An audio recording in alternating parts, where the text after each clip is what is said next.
cada 2 segundos, alguém compra uma camiseta de futebol, contando apenas as dos 10 principais clubes da Europa. As camisetas de futebol são um grande negócio e estão ficando cada vez mais caras. Por exemplo, uma camiseta do Manchester United de hoje custa 3 vezes mais do que há 30 anos. Mas, será que os donos dos clubes estão simplesmente tirando vantagem dos fãs? A verdade é que a situação é mais complexa. Nesse vídeo, vamos explicar por que as camisetas de futebol são tão caras e quem mais lucra com elas. Antes de mais nada, precisamos entender de onde vêm essas camisetas. Originalmente, não havia uniformes de futebol.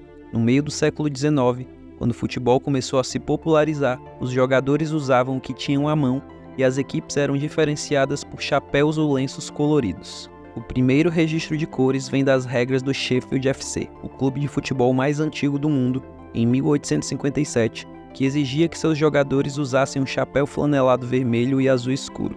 Com o tempo, mais clubes começaram a atingir suas camisetas com as cores do clube e a costurar seus logotipos no peito. Esse estilo original durou quase um século, com a única adição sendo números nas costas das camisas para distinguir os jogadores. Mas, nos anos 70, tudo ao redor do futebol começou a ficar mais colorido. Muito antes do Inter Miami, clubes como Palermo e Hamburgo já jogavam de rosa.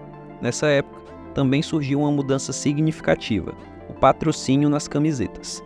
Em 1973, a equipe alemã Braunschweig tornou-se o primeiro clube a exibir um logotipo de patrocinador em suas camisetas, que era da marca de licor Jägermeister. Essa mudança apresentou uma nova forma de fazer negócios no futebol, valendo milhões hoje. Mas na época, muitas pessoas odiavam a ideia, tanto que a BBC se recusava a transmitir jogos com camisetas patrocinadas, forçando os clubes a remover os logotipos dos patrocinadores, algo que mudou rapidamente quando as emissoras começaram a receber sua parte do dinheiro. Nos anos 90, com os lucrativos acordos de transmissão, a comercialização de réplicas de kits explodiu, e esperava-se que todo torcedor comparecesse ao dia de jogo vestindo o kit réplica atual. As camisetas precisavam parecer boas não apenas no campo, mas também quando usadas com jeans.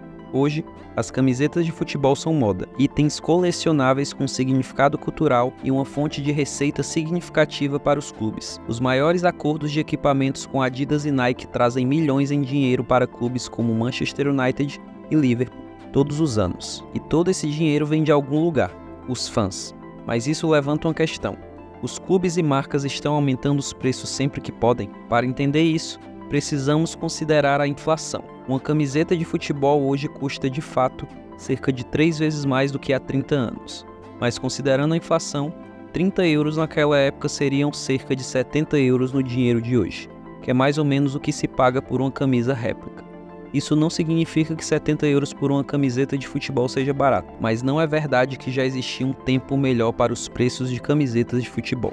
Agora, muitos fãs ficam chocados ao descobrir que a maioria dos clubes vende suas camisetas por 100 euros ou mais. Essas são as chamadas versões autênticas. Existem 2 versões de camisetas de futebol, autênticas e réplicas. Elas podem parecer incrivelmente semelhantes, mas há diferenças significativas.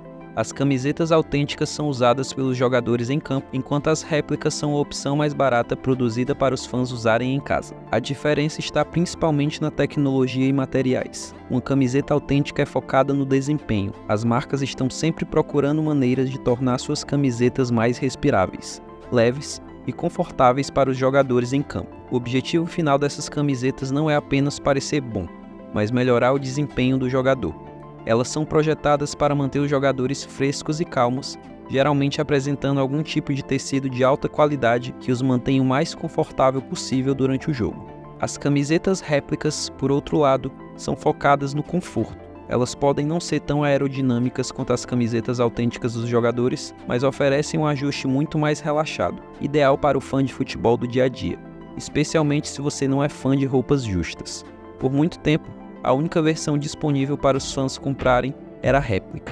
No entanto, à medida que mais e mais fãs queriam ter a experiência imersiva de como é ser o Cristiano Ronaldo, os clubes começaram a oferecer a versão autêntica também. Isso é a segunda razão pela qual os preços das camisetas de futebol aumentaram. Há uma demanda crescente. É simples. As camisetas são tão caras porque estamos dispostos a pagar tanto. As pessoas amam futebol. Historicamente, isso manteve os preços das camisetas de futebol bastante altos. Já em 1973, o Leeds United vendeu a primeira réplica por cerca de 5 euros, o que é mais de 60 euros no dinheiro de hoje, e a demanda só está ficando mais forte. A Copa do Mundo de 2018 viu um grande aumento nas vendas de camisetas em todo o mundo e a empolgação simplesmente não diminuiu desde então. Mas isso significa que os clubes estão nos explorando com margens de lucro irracionais? Vamos analisar o preço de uma camiseta de futebol com o exemplo do kit da Alemanha para a Copa do Mundo de 2018. Como você pode imaginar, é difícil obter os números reais por trás do negócio, e ligar para a Adidas não ajudou. Os números que usamos são de um estudo do especialista em marketing esportivo, Dr. Peter Hollman. Eles podem não ser 100% precisos, mas são o mais próximo que podemos conseguir. Então, vamos mergulhar nessas informações. Quanto custa fazer uma camiseta para a Copa do Mundo? A Adidas paga cerca de 8 euros para fazer o kit e transportá-lo da fábrica para seu armazém, mas isso é apenas o começo. À medida que a mercadoria deixa o país de origem, custos adicionais são acumulados, levando ao custo desembarcado. Por exemplo, a Adidas tem que cobrir o custo de transportar o item da Ásia para o destino final. Também é possível que o navio encontre uma tempestade severa e perca alguns contêineres com milhares de camisetas no oceano.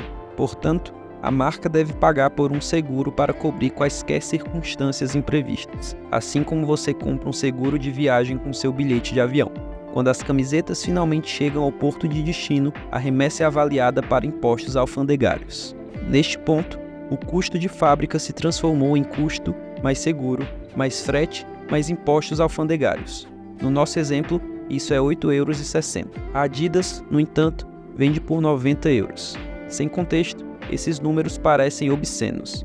Mas quando você vai comprar uma nova camiseta do seu clube favorito, pode não fazer isso diretamente da marca. Você pode ir para a Amazon ou visitar sua loja local, e quase metade dos 90 euros, na verdade, vai para esses varejistas, como por exemplo, a loja local. E mesmo para o varejista, isso está longe de ser lucro puro. Após deduzir o aluguel da loja e os custos com funcionários e marketing, restam cerca de 3 a 4 euros de lucro para o dono da loja.